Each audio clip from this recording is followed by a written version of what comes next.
Question की तरफ बढ़ते हैं। हमारा जो पहला क्वेश्चन है वो है विच historical momentum is visible from outer space, यानी कि आउटर स्पेस से कौन सा हिस्टोरिकल मोमेंट दिखाई देता है। तो देखिए ताजमहल नहीं दिखाई देता है, ताजमहल नहीं दिखाई देता है, लीनिंग टावर ऑफ पिज़ा भी नहीं दिखाई देता है, ग्रेट वॉल ऑफ चाइना भी नहीं दिखाई देता है, इसलिए हमारा आंसर है none of this. Next question देखिए, यहाँ पे हमारे पास कैलकुलेशन दिया हुआ है तो हमको इसको बोर्ड मास के थ्रू सॉल्व करना है। बोर्ड मास में सबसे पहले हमको क्या करना पड़ता है, डिवीजन करना पड़ता है, उसके बाद मल्टीप्लिकेशन करना पड़ता है।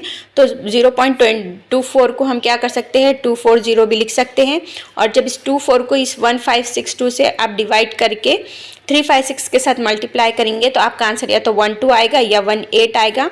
और क्योंकि यहाँ पर हमारे क्वेश्चन में भी बता दिया गया है कि you are not expected to calculate the exact value, यानी कि नियर बाई की वैल्यू हमको क्या करना है, कैलकुलेट करना है। तो इन दोनों में से एक क्वेश्चन आ सकता है और हमारे पास आंसर दिया हुआ है 18। आंसर क्या दिया हुआ है हमारे पास 18।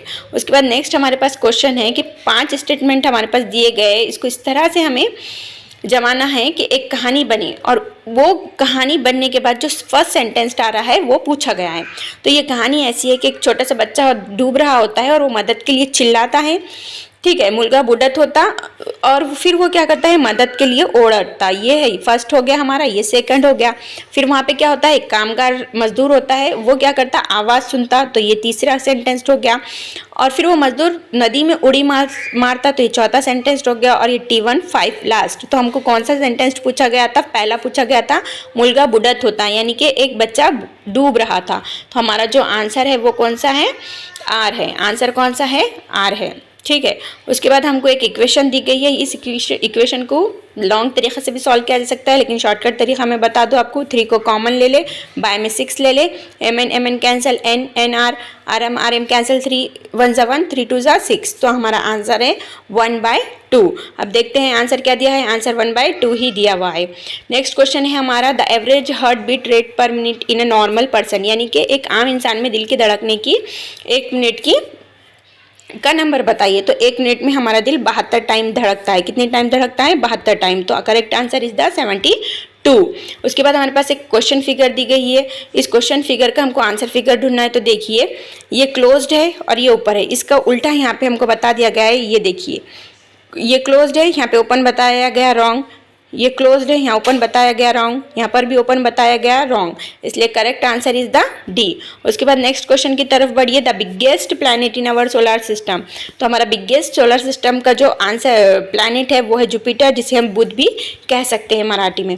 उसके बाद हमारा जो नेक्स्ट क्वेश्चन है देखिए, ए हा बीचा मुलगा आहे। ए किसका मुलगा है, बी का मुलगा है। बी है सी की बहन है, किसकी बहन है, सी की। सी को फिर क्या बताया गया है, असून तिला एक मुलगा आहे, बीची बहीण असून तिला एक मुलगा डी आहे आणि मुलगी ई आहे, यानी सी को कितने बच्चे हैं, 2 बच्चे हैं, एक है डी और दूसरा है ई, और वो दोनों क्या है, भाई बहन है, यानी कि मुलगी मुलगा है।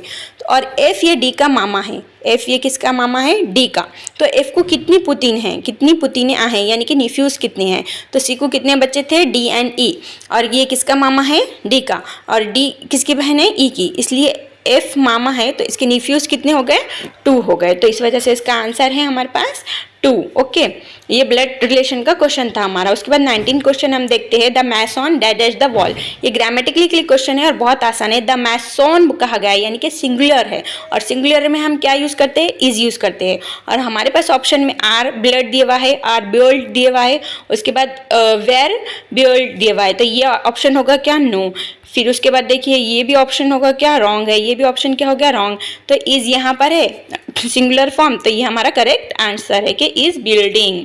उसके बाद हमारे पास विधान स्टेटमेंट दिया हुआ है और उसका निष्कर्ष दिया हुआ है। तो देखिए स्टेटमेंट, पहले स्टेटमेंट को रिलेशन किससे रिलेट करके देखते हैं, निष्कर्ष से। तो टी इज ग्रेटर देन और इज इक्वल टू डी। तो हमारे निष्कर्ष देखिए आप यहाँ पे, D is less than T. तो यहाँ पे देखिए ये है कि नहीं, जो कॉर्नर है हमारा, ये जो कोना है हमारा इस तरफ है, यानी कि इस तरफ है, मतलब डी छोटा है, यानी कि हो सकता है, क्योंकि यहाँ पे फिर से हमको क्या किया गया है, एक पॉइंट दिया गया है जिसका मतलब होता है मे बी सेम और इक्वल टू। तो यहाँ पर छोटा हो सकता है, लेकिन 100% है क्या? नहीं। तो है कि नहीं, यहाँ पे भी हम क्या कर सकते हैं, ये हो सकता है बल्कि हम रख सकते हैं। उसके बाद हम नेक्स्ट कंक्लूजन देखते हैं, T इज ग्रेटर देन और लेस देन D, और हमारा कंक्लूजन है D is equal to T। तो देखिए अब ये इसको आप है कि नहीं क्या करिए, 1 मिनट के लिए छोड़ दीजिए, ठीक है, इसको क्या करिए, छोड़ दीजिए, क्योंकि वो क्या कह रहा है, T बड़ा है कह रहा है, और D क्या है, T is greater then D ऐसा बता रहा है। लेकिन अगर हम इस पॉइंट को देखेंगे तो इससे हमें पता चल रहा है कि T is equal to D और D is equal to T, यानी कि ये भी हमारा आंसर हो सकता है और ये भी हो सकता है। तो हम इसके लिए क्या यूज़ करेंगे, एदर यूज़ करेंगे, क्योंकि 100% आंसर है क्या, नहीं है। तो हमारा आंसर है एदर, कंक्लूजन फर्स्ट और second is a true. Okay, तो यहाँ पर हमारे 20 क्वेश्चंस कंप्लीट होते हैं और आगे के क्वेश्चन